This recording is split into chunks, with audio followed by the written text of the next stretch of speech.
বাবারে আজকে অনেক মজা করে মুরগিটা রান্না করছি, একদম ভাইজা গ্রিলের মতন করে। তোর তো অনেক পছন্দ করস। মা আপনি কি কর, আপনি যা রান্ধেন সব কিছু তো মজা লাগে। হ্যাঁ রান্ধি তো আমি, মজা তো লাগবেই। মজা লাগবো না? খাইতে তো মজাই লাগে। মা, ভাইজান তো ঠিকই কইছে, তুমি যা রান্ধো তাই মজা লাগে। মা, বিশেষ করে এই যে মুরগির মশলা দিয়ে মাখানো ভাজা মুরগি, এইটা সবচেয়ে মজা। হ্যাঁ এর লেগেই তো। ধর তুই রান্না খা। আর তুমি সারাদিন কত কষ্ট করো, তুমিও রান্না নাও। আর তোর তো ইদানিং শরীরটা খারাপ দিতেছে, পেটের অবস্থাও ভালো না। তুই এদুল্ল খা। আমার জানা মতে ও অসুস্থ।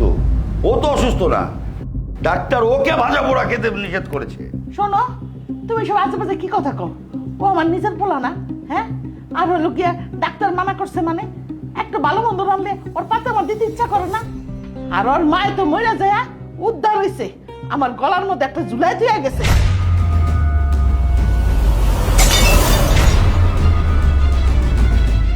এটা আপনি কি করলেন? একদম ঠিক করছি। তোমার মনে নাই বিয়ের আগে কি বলেছিলাম? আমার এই ছেলেকে রেখে ওর মা মারা যাওয়ার পর এতিম হয়ে যায়, তখন কথা দিছিলাম আমরা দুইজন মিলে ওরা দেখভাল করুন।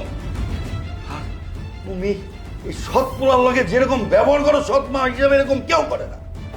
হ মা, আব্বাজান ঠিকই কইছে। বড় ভাইজান কত ভালো মানুষ।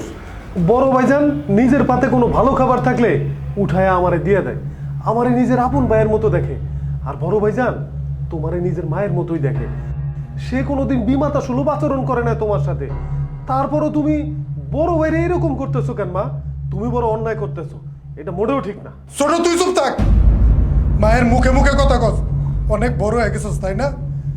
জানোস না মা যদি নারাজ হয়ে যায় আল্লাহর আরশ কাইপে উঠবো। বাবারে তুই আমারে ক্ষমা করে দে। যাই না না যাই না, তোরে আমি অনেক কষ্ট দিছি। তোর ছোটবেলা থেকে আমি অনেক কষ্ট দিছি, অনেক নির্যাতন করছি। আমি দুই পোলারে দুই চোখে দেখছি। আজকে থেকে তুই আমার বড় পোলা, ও আমার ছোট পোলা। তোরা দুইটা ভাই, আর কিছু লাগবো না আমার। মা আমি তো এতিম, ছোটবেলায় মা মরে গেছে। তুমি আমার একটু তোমার বুকে জায়গা দিবা? আমি তোমার একবার মা কইয়া ডাকি। ডাকবি না কি লেগে? ডাক।